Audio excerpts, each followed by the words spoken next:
네이버 블로그 로직, 네이버 플레이스 상위 노출, 네이버 카페 로직 하루가 다르게 바뀌어가죠. 2024년 7월부터 업데이트되지 않는 블로그 지수, 검색 유입과 찜에서 배포로 바뀌어버린 네이버 플레이스 로직, 하루가 다르게 변하는 마케팅 환경에서 제가 하고 싶은 말은 어차피 그대로입니다. 오늘 말씀드리고 싶은 부분은 로직, 상위 노출 이런 거 말고요. 어차피 그대로니까 뭐가 중요한지에 대해 말씀드려 보도록 하겠습니다. 로직 중요합니다. 근데 마케터로서 트래픽을 모으기 위한 하나의 작업일 뿐이라고 생각을 합니다. 로직을 알아서 상위 노출. 논란의 여지가 있겠지만 저는 사실 몰라도 된다고 생각하거든요. 굳이 네이버가 아니어도 마케팅을 할 수 있는 채널이 너무나도 많습니다.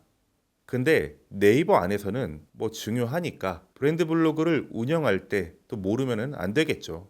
다만 네이버 상위 노출에만 매달리는 회사는 망할 수도 있습니다. 또 근데 회사만 망하냐? 병원도 망할 수가 있어요. 제가 진짜 너무 안타까운 경우를 많이 봤는데요. 일정 병원이 플레이스도 1페이지에 상위 노출이 되어 있고 또 블로그도 순위가 다 잡혀 있고요. 그리고 기가 막히게 세팅도 해놨습니다. 근데 환자가 안 늡니다. 신안이 안 와요. 이게 무슨 얘기냐면요. 올 사람들이 이미 한 번씩 다녀가고 별로다라고 고객들 마음속에 인지를 한 거예요. 이거는 회복하기가 진짜로 힘듭니다. 브랜딩이 진료 철학을 쓴다고 브랜딩이 아닙니다. 브랜딩을 진료 철학을 쓰고 브랜드 블로그를 운영하는 것으로 이해한다면 그 이상의 퍼포먼스를 내기가 사실상은 쉽지는 않습니다. 방금 말씀드렸죠. 올 사람은 다 다녀가고 별로다라고 고객들 마음속에 인지된 부분. 브랜딩이란 이런 인지의 영역입니다. 이 인지가 양날의 검인 게 지금 말씀드린 사례와 같이 인지가 되면 진짜 이 인식을 바꾸기가 너무나도 어렵습니다. 이게 로직 때문일까요? 네, 저는 그렇게 생각합니다. 근데 전국 키워드를 잡았다. 그럼 또 아무런 준비 없이 전국 대회에 나가신 게 되는 겁니다. 뭔가 잘못된 것을 느끼셔야 합니다. 너무나도 쉽게 말해지는 브랜딩. 저는 정말 밤새 고민합니다. 이 브랜딩이란 게 사실 정말 어려운 영역이라고 생각하거든요. 시간도 많이 드는데 또 너무 많은 사람들 입에 가볍게 오르내리다 보니까 정말 많은 생각이 좀 들었습니다. 다시 말씀드리면 브랜딩은 고객의 경험을 기반으로 한 인지의 영역입니다. 고객이 병원을 검색하고 찾아가고 또 데스크에서 접수를 하고 진료를 받고 치료를 받고 또 수납까지 하는 그 모든 과정이 고객의 경험이고 이 경험이 좋았을 때 비로소 인지라는 것도 되는 것이죠. 그렇다면 우리가 먼저 해야 할 부분이 블로그를 써서 상위 노출을 하고 플레이스 순위를 위로 올려내고 하는 게 아닙니다. 우리 병원이 환자를 친절하게 대할 준비가 되어 있나? 정말 대회에 나가도 괜찮은가? 이런 걸 먼저 점검을 하셔야 합니다.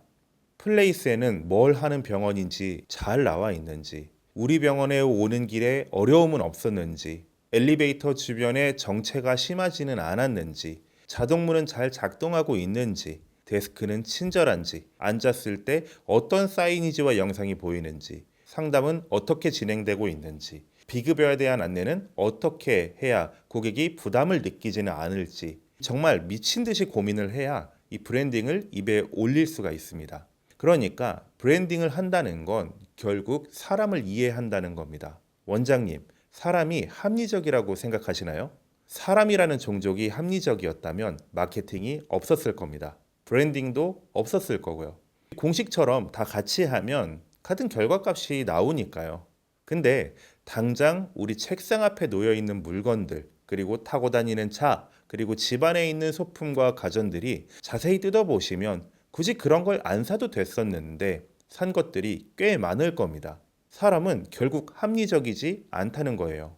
그래서 자신의 기준에 빗대어 뭔가 성이 차지 않거나 답답함을 느낄 때 저 사람 왜 저러는지 이해가 안 간다라고 표현을 하시죠. 브랜딩에서 시작해서 마케팅으로 이어지는 길, 우리는 사람을 이해해야 한다는 걸 꼭 기억하자고요.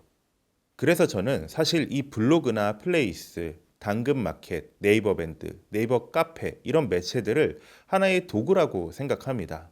치열한 마케팅, 브랜딩 기획 속에서 어떤 도구를 사용할지 고르는 거예요. 그냥 다 들어가는 게 아닙니다. 근데 아무런 기획도 없이 그냥 블로그만 쓰고 플레이스 상위 노출만 한다는 게 뭐냐면 이 전기톱 사용법을 미친 듯이 잘 익혀서 장인이 됐는데 뭘 썰어야 할지 모르고 그냥 막 휘두르고 있는 겁니다. 그리고 운 좋으면 뭐라도 자르겠죠. 근데 필요한 건 물 한 바가지인데 전기톱 백날 돌려봐야 물이 안 퍼지는 겁니다.